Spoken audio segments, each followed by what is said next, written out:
World, you're needed in the dean's office.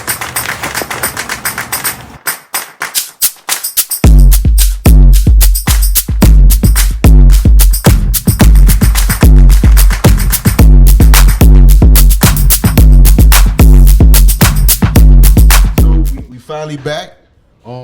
We was on a little break, but it's your boy Dean. It's Teran. Tim. And this is another episode of Dean's Office. I want to thank everybody for we have been getting a lot of people asking us where we've been at. We haven't been recording, but like life is and like how everybody's human.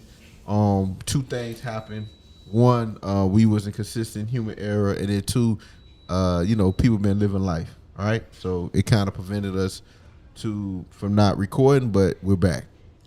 And I think we're gonna do a little stretch before we get out of here. All right.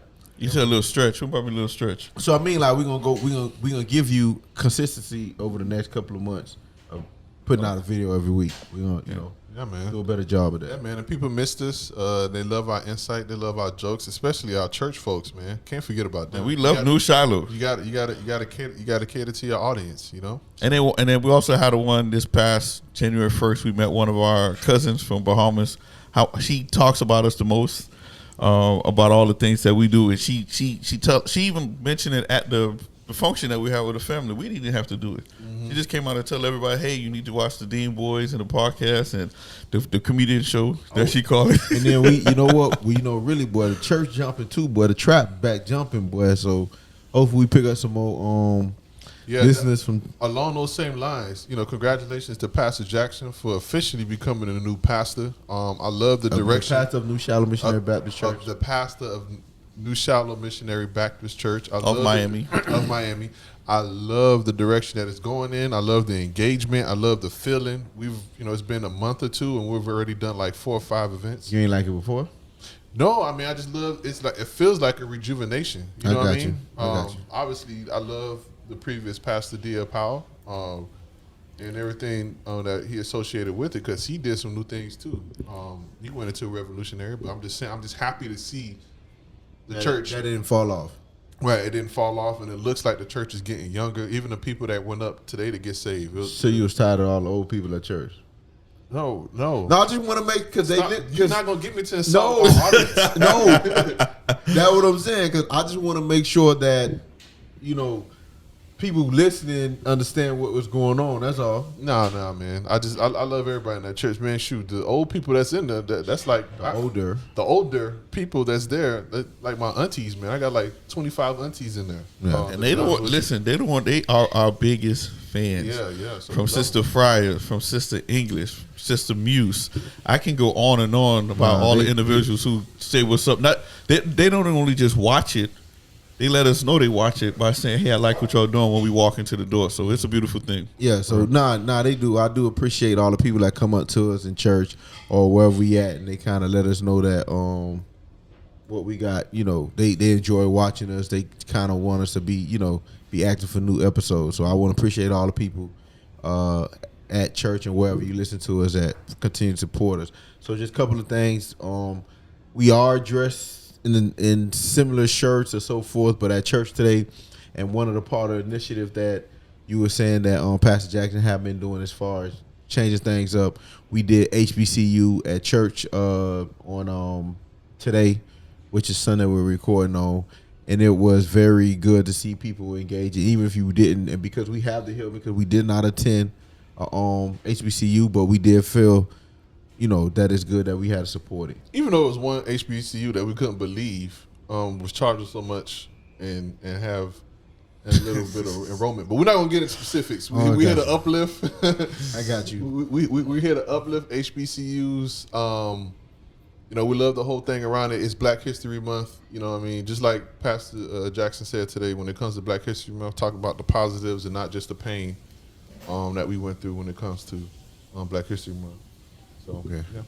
All right. So just to piggyback off of that, because it is Black History Month, and we in the black community have been fighting each other, pointing fingers, airing stuff out, sibling rivalry, crabs in the bucket. What's another word? You call it crabs in the bucket? Crabs in the. I mean, that's what it seemed like, right? Because one of the things that Marlon Wayne said, I was so. Are you going to introduce what? No, go ahead. So the topic that we were talking about, that we wanted to talk about, was why is it that in all of our industries, black people industries, we seen the biggest stars seem to be so adversarial. Why is it that we have to compete, drag each other down, or air out dirty laundry, whereas in other races you don't see that happening as much? Don't say it doesn't happen, but you don't see it happening as much. Specifically, Shannon Sharp has a new podcast, relatively new podcast. It's been out for a while. It's been out for a while. I used to watch him consistently. He jumping now, but it been I think about 3 years now. Yeah, 2 or 3 years. All right, I'm sorry. So he has it's jumping now. Called Club Shay Shay. Yeah. There's been several interviews this year where comedian stars have come on, and they've come on and talked about things that are I guess bothering them from another counterpart, somebody who was in the industry with them. And one of the things that they did, what happened was the way that Cat Williams was talking about Steve Harvey. He was talking about Kevin Hart. How he was talking about Ludacris, all these people kind of bring things to light. And one of the questions that we had was, or at least I had, was why is it in everything that black people do in the industry, everything is so adversarial? Like, why is it that we love to harm each other? Not harm, and not physically harm, but like even mentally, emotionally, verbally, whatever you want to call it. Like, why is it that it happens to us? Like in every single industry that we dominate, we seem to always go at it publicly. I'll let you go because I have an answer to it, but I'll let you go. And mine might seem a little long. For me, it's funny we talk about that, about adversary. When we start thinking about, if we go back to the biblical ways, we start thinking about Adam and Eve. Their first children was who? Cain and Abel. Back then, we'll take your word for it. They was adversary with each other because they got jealous of one another. Well, Cain got jealous of Abel, right? And they said everybody in the Bible was black, right? So what I'm getting at is saying that it's almost like it's instilled in us from back then because of the sins of our fathers and all this other thing going on. Just think about it. Both of them gave an offering to the Lord. The Lord just like one or the other, another one got jealous. But I thought in the Bible, and I don't want to correct you by any means, I thought it was that Abel gave like a good offering, whereas what Cain, he considered was yes. Yeah, but Cain gave like, he was like more stingy and more stringent with his. Like it was just like, I don't want to give you all this thing, whatever the case may be, and then he got jealous of that, right? So it wasn't the same, right? It's like if you both do something, you put your input in, and one just like God like his no more because he felt like it was more of a sacrifice. Because it's like I'm giving you a gift.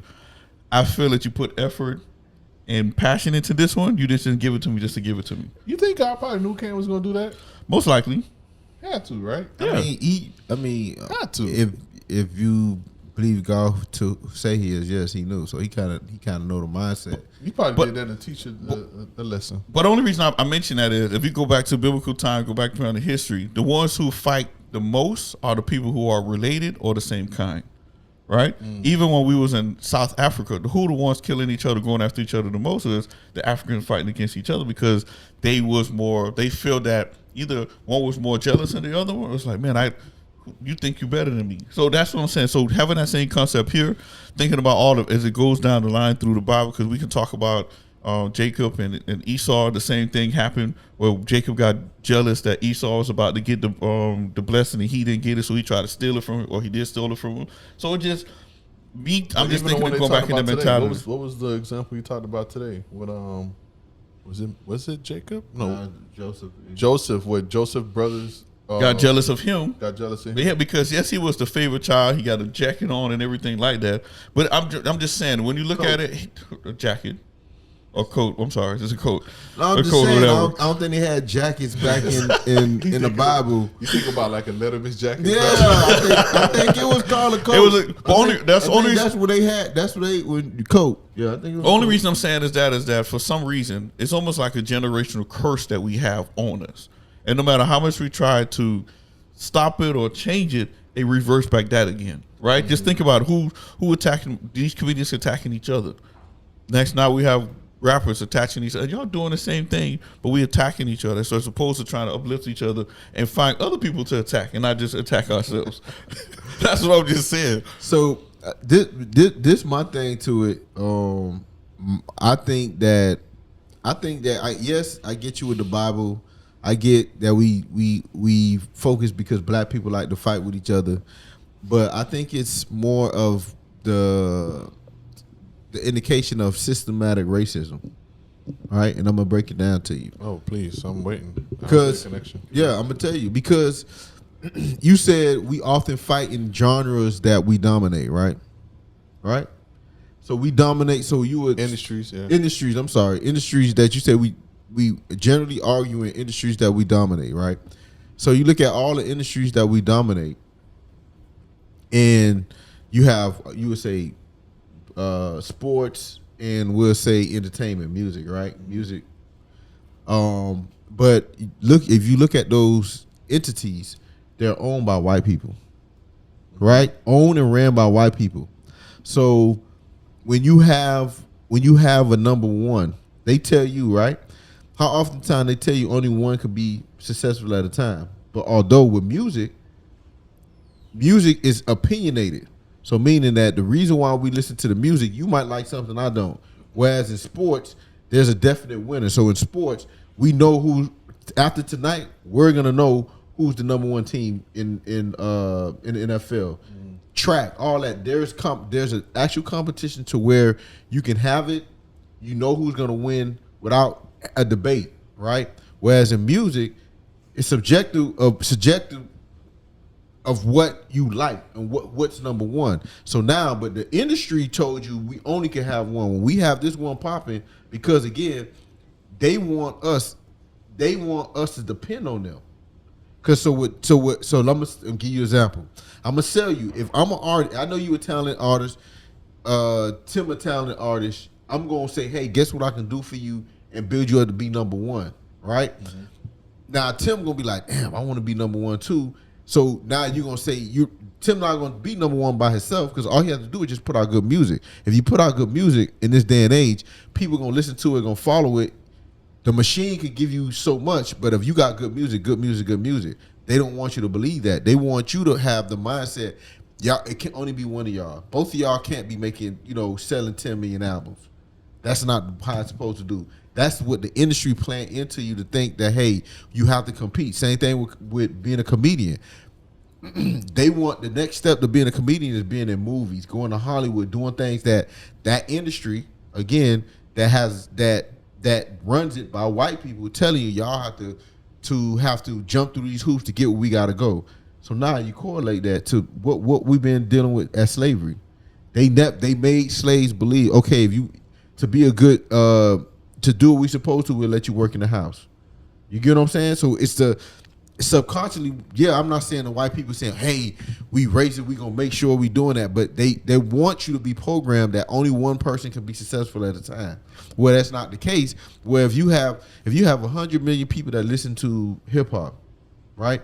Why is it that we can't have 20 people that makes rap, that sings, that dance? Because again, they want you to believe that it can only be one person successful. Just like when one female rapper get to a certain level, right? They tell you, Nicki Minaj the best. Then they're like, oh no, it's not Nicki Minaj. You. So then we get into our mind that we have to fight to show you that we number one. You get what I'm saying? So I think to me, the system is set up for us to have to argue against each other because again, you don't see in other professions like a lawyer, doctors. You get what I'm saying? You don't see, although they have the same kind of communication, but you don't see them arguing for number one because everybody could be a lawyer, everybody could be a doctor if you meet the qualifications. Whereas you have in the industry, they're telling you, they're giving you a theme of selling you that only one person can be number one, although we both millionaires. I think to talk about the point you said before, why is it that we can't have 20, 30 people pop in or whatever the case may be? I think it is a thing called market share. to where there's only a segment of people that buy music, and because of what they call in economics elasticity, meaning the strength of people's buying power. Because this segment of people who buys music is not going to buy 20 albums, they're going to choose their favorite album to buy. You get what I'm saying? And buy that one. So that's why the marketers and But you making my point though. Well, that's what I'm telling you. Hold on, I'm gonna tell you. So that's what I'm telling you. So that's why the people in the industry would say we need to have this one person out because of our market share, because they don't want to oversaturate the market. And then now, instead of one person giving them a lot of revenue, they got all these products out there and people so saturated, and now they're going to lose money. That's the one. The two, my question isn't only like I use the examples of comedians, and I use the examples of comedians and I use the examples of entertainment and stuff like that. But it's not the fact that, because you're a comedian and because you're entertainment, that's why they're doing that. I'm saying, why is it that we're only seeing that in these areas among our people, and then the people in other races, you rarely see it. Because again, in country music, who is it ran by? White people, for white people, by white people. Okay. So what I'm saying is they're not put in the situation. But what I'm saying is it's been documented that white slave owners put black people against each other. So to one, if they're arguing with because just think about it, if they're arguing with each other, they're not focused on understanding there's more slave on this plantation than white people. All we have to do is kill them. So if you use the mentality, building the mentality of them, hey, argue amongst yourselves. So we give you rewards and carrots to argue about. So we say, hey, you're number one. Hey, you're number two. Hey, you're number. Hey, you can work in the house. Hey, you can do these different things. So now you're arguing about the carrot that I'm giving you, not so much thinking about the fact that that y'all can run us off this plantation and actually take it over. Two, so now when it comes to music, you're making my point. If I'm Sony, if I'm what's the other, what you call it? I have no idea. Universal. What they said, Universal is saying, I want as much money as possible. So what I need to do is I need to they give you this number one thing. So what I mean by this, if me and you both artists, and you sell 10 million albums and I sell 8 million albums. So what they said is we both should be looking at that successful. We making money. We doing the thing. We reading the audience. But what Universal said, nah, we need to say there's only a number one. You get what I'm saying? You sold the most album. You won this. So you so focused on trying to get those things because, again, the reward is when you win the Grammys, right? They telling you the Grammys matter. But then you go look into the Grammys. They tell you how it's found. How they determine who the winner is. We just get a bunch of people and they based on who they feel. But do you think I don't think it's a conservative effort right now. I just think yes. I think it's something that's still. No, but that's what I'm. Hold on, right quick. But what I'm saying, that's why I said I don't think that you have executives all, because you might have some that think that way. You do have people that think that way, but because the system is set this way, that's why a lot of people are mad at streaming and all this other way, because it goes against what was in the past. Because in the past, you had to go to this label, you had to do this. They could get your music on the radio. Now it limited. They was able to gatekeep the access to the music and to the community. Now that gate is gone. Anybody can put out music and put it out to the masses, and we can still consume it, because you have a lot of things like SoundCloud where you can just go in and look independent people that just drop music.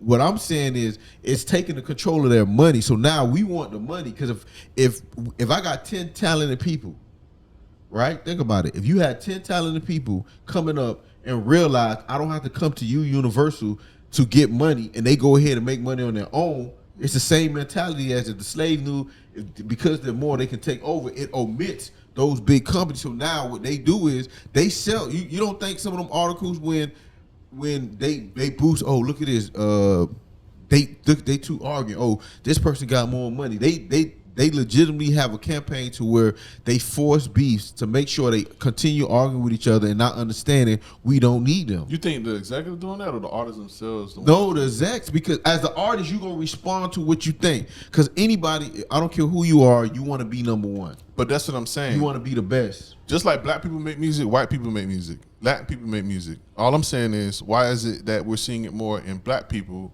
music? Because I think what it boils down to, honestly, is our mentality. We can say it's the industry, we can say it's a white man, we can sell this other stuff, but it's our mentality. In our mind, a lot of us don't like to see each other win.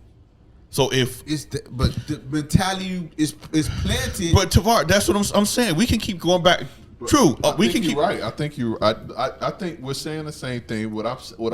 I think you're right with what you're saying. It's hard to program. It's hard to program after you've been, not to stop your thing, but it's hard to as after you've been conditioned a certain way that all of a sudden, because I said something, we're not supposed to, right? So oftentimes with our culture, because again, hip hop and R&B is built off street culture, the hood culture, right? So it's a survival mentality that was instilled that we translated into our music. And then when you get into the industry, the execs and whoever, they kind of say, you know what, y'all need to do that. You right, go in there and take his head off. The mentality was created. Not saying that we don't have the mentality. The mentality was created by the industry. We don't have the mentality because we don't want to change. We as people love to have conflict. We love to see conflict. Think about the Shannon Sharp show. Go back to Club Shay Shay. For the past 2.5 years, when they have positive image people come on and talk about the struggle they did, this they had to do, what was the viewing? Maybe 2 million, maybe 3 million over 3 years. Soon as they heard the controversy that Cat Williams did, this in a week they did 30 million views. Yeah, that's why. Well, Monique, she just did hers. You know how many views they had in one day? 5 million. It's because in our mentality, we rather hear chaos. We rather hear people bringing down each other as opposed to uplifting stuff. That has nothing really to do about industry because that's entertainment for us. But we only have. Do y'all think it's only black people watching it? No, it's white. White people watching it because they say, you know what? You see why they're not going to make it nowhere because look at what they're doing on right now. Stop it, bro. It is, boss. Bro, you don't think it's crazy? It's crazy. Hold on, it's crazy that y'all tell me that white people are not arguing with each other. It's just that we don't. It's just that we have a larger segment of our population that control what I said. Because think about it, we're 12% to 13% represented in this country, right? And you go look at sports, we're 70% represented. Hip hop and R&B, a genre, is the #1 U.S. Genre. Hip hop and R&B in the country, but we only represent 12. I mean, we 12%. I think we dominate probably like 90 something percent of that, right? So we again, it's gonna look the number's gonna look skewed or information gonna look skewed because when we do something, the #1. Because think about it, our podcast do something, nobody's gonna care. But if Club Shay Shay podcast do something, you're gonna care because it's everybody. It got a wider viewership. So same thing with hip hop. When something is beef, have you heard of any beef in country music before? There have been. Yeah. No. Name one country beef. Name one. Hold on. Just in the history of country. But listen. In the history of country. Hold on. Name one first. Can you name one? Yeah, Lil Nas X. He didn't like. He made a country song, but he ain't country. But so y'all prove him up. Listen. Going back to Tavares, one second. Going back to what you're saying. If we want to put it that way, they have had country music beef with each other. But they didn't blow it up to the proportion that we are doing it with each other. That's what I'm talking about. They have an understanding, right? They have an understanding. If we're going to have beef with each other or do things with each other, we know how to handle it in a proper way. You get what I'm saying? But if not, look at us. We can talk about each other. Everybody's pouring into that. The country music people, they do it. It's just not as out there as much as possible. Country music is not as popular. It is popular. Hold on. You know what? Next episode, we airing it out. If you tune in to our next episode, it's gonna be beef. It's it's a couple people I don't like. You know what I'm saying? Nah, that's what I'm saying. When you have the number one genre, have people in that thing beefing, of course it's gonna bring more attention than say a music genre that doesn't, like pop music, right? Right? So pop is the number one in the world. Excuse me, number one in the world, right? So for you to have a beef with, because with pop, there's so many different people within pop. Pop is like a melting pot. You get what I'm saying? Yeah. So you're not gonna have the same, because only so many pop from hip hop, or I mean from black people or Spanish or white, blah. You get what I'm saying? It's only a small portion of it, so you're not gonna have the same conflict. Just like how oftentimes your conflict gonna be more likely with African American than any other culture. Yeah, no, I agree. I think that's why I'm saying, I know we saying this black people mentality. Yes, don't get me wrong. We as a black community does have we do have the state power opportunity to make better choices, to work together instead of against each other. You get what I'm saying? So, but the mentality is there that only one white person, because again, only one black person can do that one time, or we all can't win. No, I agree with you. I think a lot of it is proximity and familiarity. Like, you're not gonna go and argue unless it's online on Twitter with a white person and y'all not in y'all daily circles. I get it. But what I'm saying is, it just paints a negative image as into what our culture is. Our culture can be beautiful. You know what I mean? Like, real quick story. When I went like 3 weeks ago, 4 weeks ago, my frat brothers and I, we went up to Orlando. Look up your mind. 3, 4, what? It was one of the two. I got you. Yeah, one of the two. We went up to Orlando just to kind of like, just like a bonding retreat, just the 8 of us. We were like no kids, no wife, just us 8, just to connect, whatever. We got an Airbnb, whatever. Y'all went on a mancation. I guess mancation, whatever you want to call it. We call it a reconnecting retreat, right? Okay. Huh? So yeah, right. It sounds sassy, right? Carry on, dog. Oh, we went up like the friend Valentine. Galentine. But carry on. Nah, we ain't buy each other gifts. Although we did buy each other something to eat once in a while. But no. That's a gift.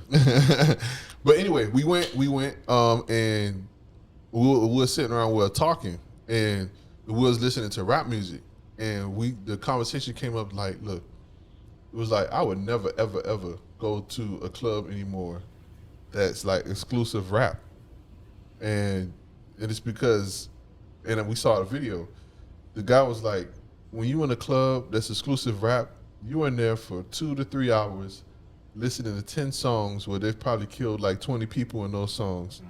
And it's a tight space, you drinking, and it's just a ball of anger in there. You know what I mean? And this is why you see those hiccups.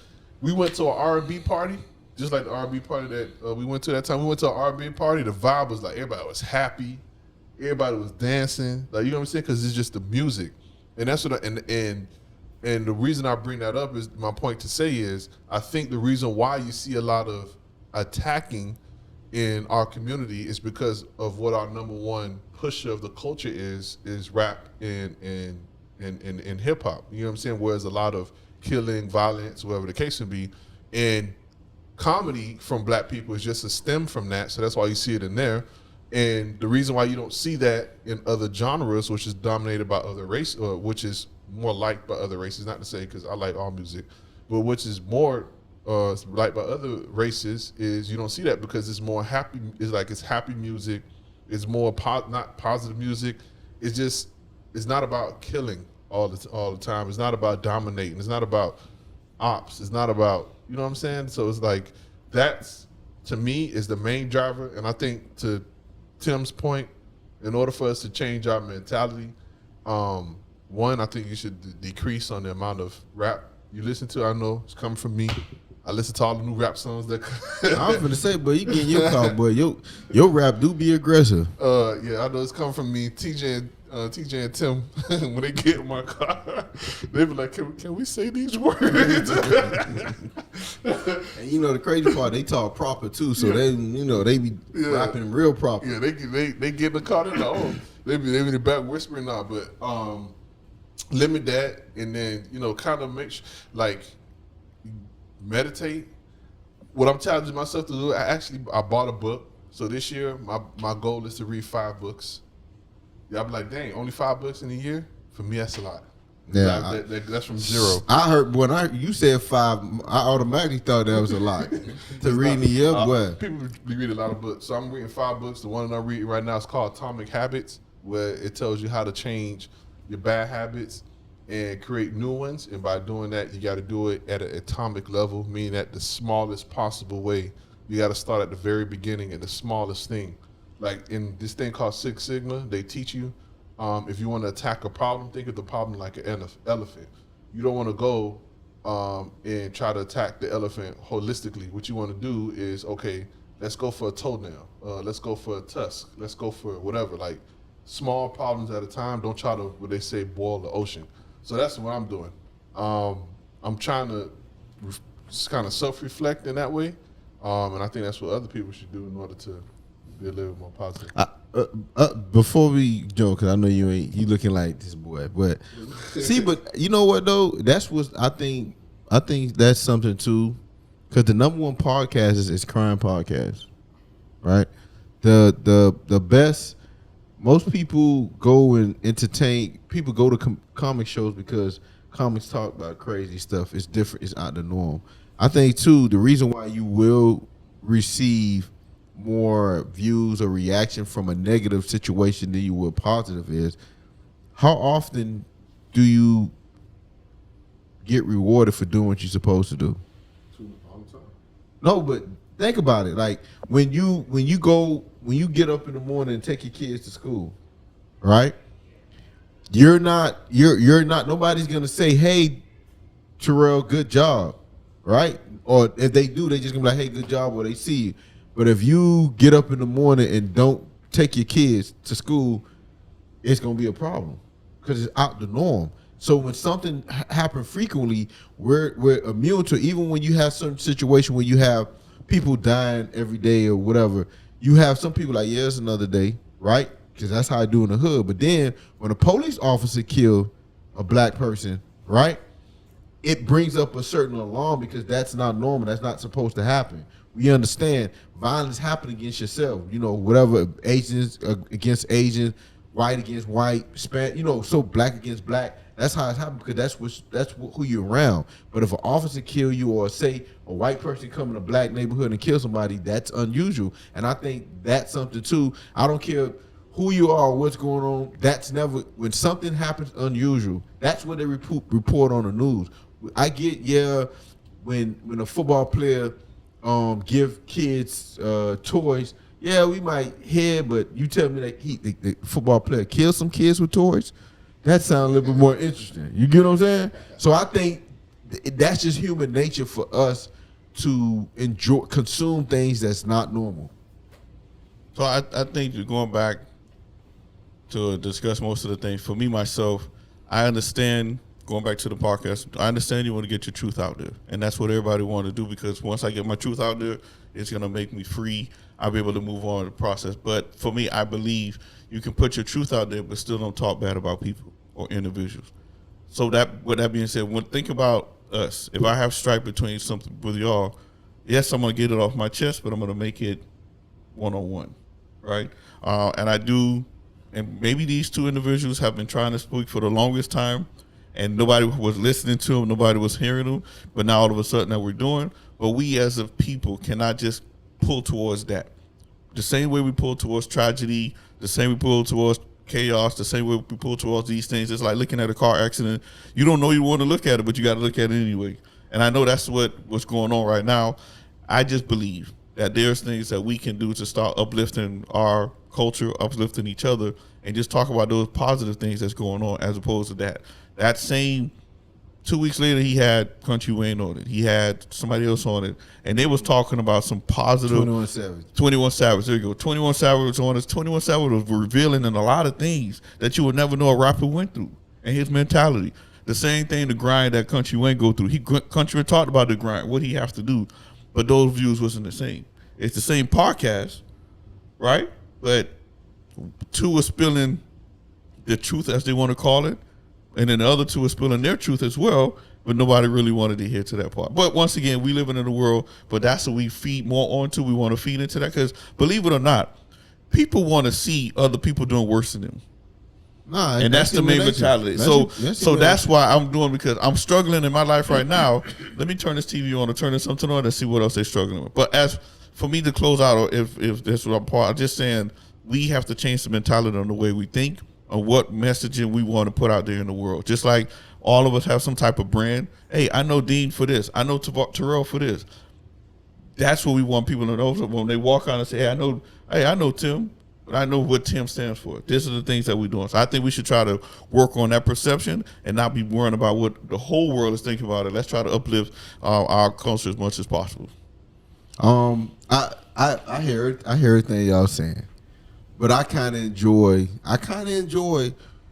them talking crap about each other. I do too. Because it was funny and especially what's his name, Cat Williams. He got a lot of clips. So when I can start sending memes to people, I have a whole lot of Cat Williams clips in there. I think it got to be a balance of understanding that we're out of that mindset that we don't want to look or act a certain way in front of the white people, right? We can't sit here. We got to be who we are. If that's who we are, let's be it. And they just have to accept it. Let's not try to pretend for something. If this is what we do, we already know. Me and you talking crap, we gonna rank on each other and do. That's what we do. So we got to have that mindset. And I agree with you. That we also have to try to find a way to be positive and making sure we uplift everyone. And again, everybody got a little. If anybody come over here and say they ain't got a little hate in their heart, then they lying. Because again, I truly until Tom Brady retired, I did not want. Every time I see him win, I hated to see him win. Even when he went to Tampa Bay, I just hate. You got a little hate in your heart. You know what I'm saying? Everybody got it. It just let me tell you a secret along those lines. Y'all know every year, high school football is always, man, we got to do it for the South. One of the South teams will win. I was so happy when Northern lost. Yeah, I agree. I completely agree. I agree. Well, I don't know. I don't know. I'm mad. I'm jealous. I'm mad y'all good over there. So you right. I'm be hate. Sometimes I be having a little hate in me. That's fine. So again, I want to thank everybody for listening. We coming back, man. We coming back. We gonna start putting out more content, start doing so much. So don't forget. So before we go through it, man, the real support is going to our pages and get it jumping. So we are on Facebook, Dean's Office. If you're not on part of that community yet, we got Instagram. We got the Dean's Office. We got TikTok, the Dean's Office. X. Twitter. X now. We got the Dean's Office. So we're everywhere. We're going to be putting content on there. Share with your friends. Like, subscribe, do all that. The more support you give us, the more comments you comment on our posts and stuff like that, it's better to further our goal of being successful, at least trying to get out to more masses. Yeah, to have fun in a positive way. Yeah. We try to keep the language clean on purpose. We try to keep it respectful on purpose. Yes, you know what I'm gonna call us? It's called Dean's Office, the church podcast. So just come in, man. Share with you. Like if you go to church, man, take it to your church and let them listen to it and do all that. But we appreciate all the support that y'all have been giving us, the ones that have been coming in person, even online. So this your boy Dean, Tim, Saran. You got another episode of Dean's Office. Yo.